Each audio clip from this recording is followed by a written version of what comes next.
আচ্ছা, এবার আমি ঘুগনিটাকে করে নেবো। দিয়ে দিচ্ছি অল্প করে একটু হিং, আর দিয়ে দেবো জিরে ফোড়ন আর তেজপাতা। এই যে জিরে,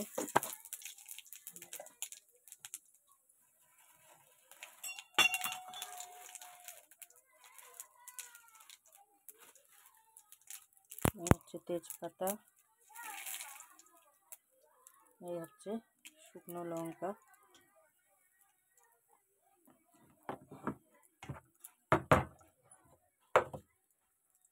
মশলাগুলো সব ভালো করে পোড়া করে ভাজা করে নিলাম। নিয়ে আমি কিন্তু শুধু মটর দিয়ে করবো না, ছোলা দিয়ে মটর দিয়ে করবো। তাই এতে ছোলা মটর দুটোই প্রেসারে 3টে সিটি দিয়ে নিয়েছি।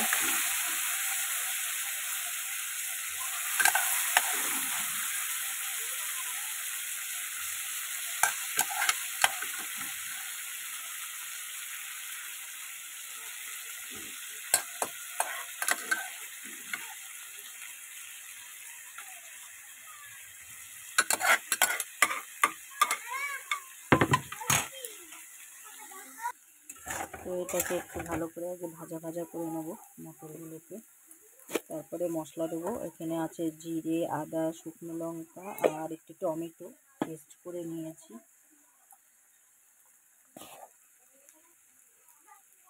এই যে হলুদ দিয়ে দিলাম।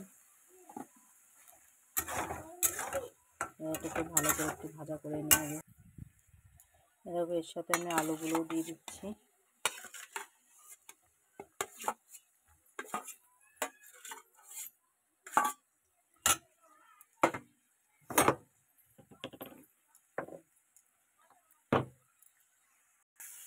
এরকম ভাজা হয়ে গেছে। এবার আমি দিয়ে দেবো মশলাটা এই যে তো বলে দিলাম, এতে জিরে আছে, আদা আছে, রসুন নেই সরি, জিরে, আদা আর টমেটো আর শুকনো লঙ্কা এই হচ্ছে দেওয়া আছে।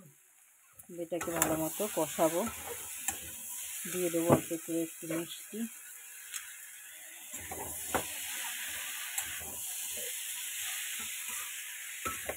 এটা কিন্তু লুচি, রুটি, পরোটা এগুলোর সাথে খেতে ভালো লাগে। ভালো করে একটু কষিয়ে নিই।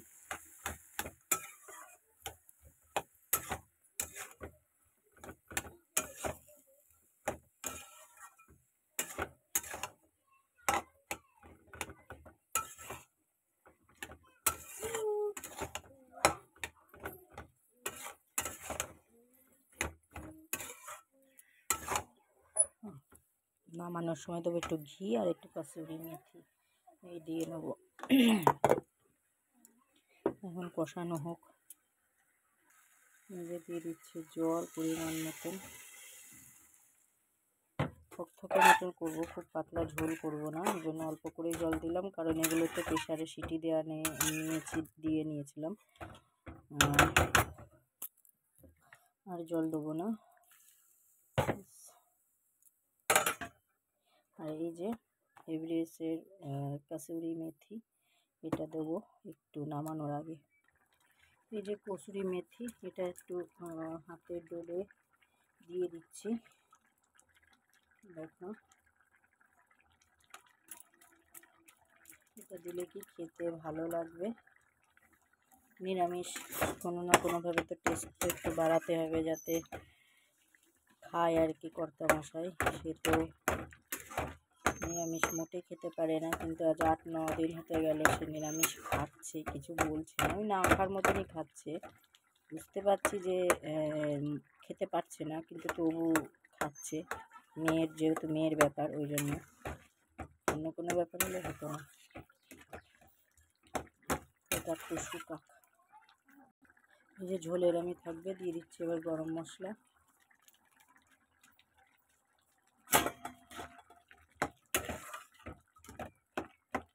টেনে যাবে কিনে আর একটু ঝোল এরকম রাখলে। আলুগুলো সব সেদ্ধ হয়ে গেছে।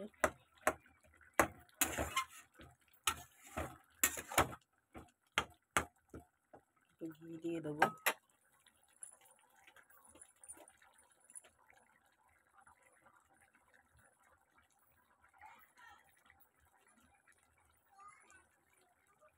মাকে ওষুধ বাবাকে আনতে বলতে হবে, মা ওষুধ শুয়ে গেছে।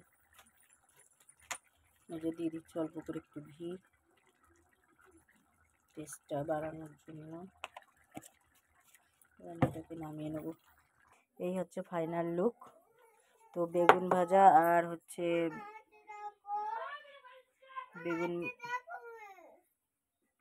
বেগুন ভাজা ছোলার তরকারি কমপ্লিট। মা দাঁড়াও দেখছি। এবার আমি কুমড়োর ছক্কাটা বসিয়ে দেবো। তার জন্য কড়াইতে তেল দিয়ে দিচ্ছি। এই যে একবারেই বসাবো।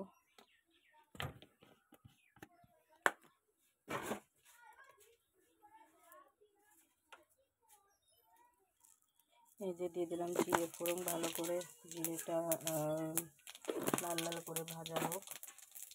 কুমড়োটা আমার খুব পছন্দের একটা সবজি, আমি ভালোবাসি কুমড়ো খেতে, এই জন্য আমার কোনো সমস্যা নেই কুমড়োর নিয়ে। কিন্তু কর্তা মশাই খায় না, এটাই হচ্ছে সমস্যার কথা, যে কর্তা মশাই খায় না। ওর যে এই সবজি আজকে চলবে কি না, অবশ্য ঘি আছে, ঘিটা আবার ওর খুব প্রিয়, ঘি আছে যখন আর টেনশন নেই আমার। তো যাই হোক, কুমড়ো এরকম কুমড়ো আলু সব ধুয়ে পরিষ্কার করে নিয়েছি কেটে কুটে। তো সেইটাকে এখন একটু ভালো করে ভেজে নেব।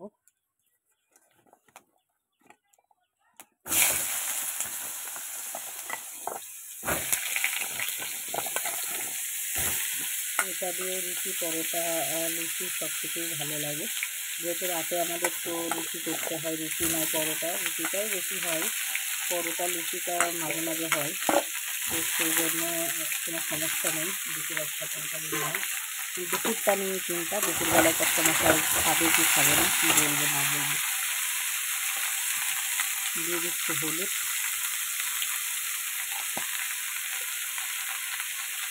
দিয়ে দিচ্ছি নুন, এটাকে একটু ভাজা করে নেব।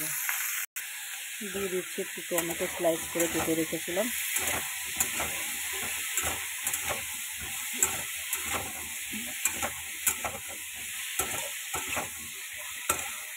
একটু ভালো করে ভাজা করে নেব।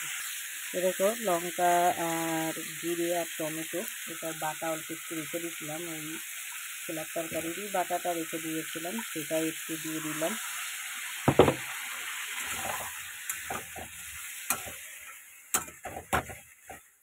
এটাকে কষিয়ে নেব। এই দেখো পুরো কষা কষা হয়ে গেছে।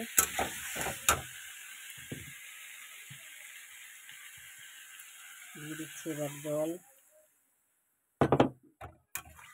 আর অল্প একটু জল দেবো।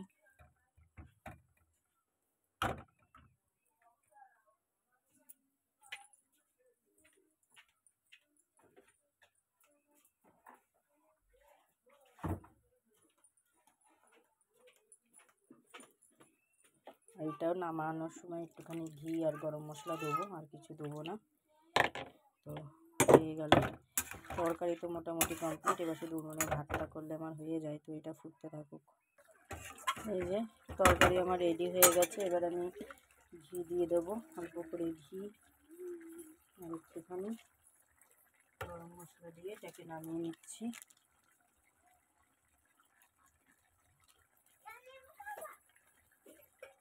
আর মেয়ের জন্য এই যে লেবু কেটেছি, লেবুর রস খাওয়াবো মেয়েকে। একটু ভালো মানে মাছ টাছ কিছুই খাওয়ানো হচ্ছে না, তাই একটু ফলের রস খাওয়ানো হয়। ফলের রসটা খাওয়ালে একটু শরীরটা ভালো মানে ভালো লাগবে, ওই জন্য লেবুর রসটাই যা খাওয়ানো হয়। মেয়েটা যতক্ষণ না সুস্থ না হচ্ছে আমার কোনো কিছুই ভালো, মানে না কাজে মনে হচ্ছে, না কোনো কিছু ভালো লাগছে, কিছুই ভালো লাগছে না। এমনি মন ফোন খারাপ আছে, আর তারপরে এরকম শরীরটা খারাপ, তো আরও বেশি যেন কেমন একটা লাগছে। তো যাই হোক, এই দেখো হয়ে গেছে আমার কুমড়ো আলু নিরামিষ তরকারি। তো আজকে ব্লগটা এখানেই শেষ করছি। মেয়েকে লেবু রসটা করে খাইয়ে নিই, তো উনুনে তারপরে যাব ভাত করতে।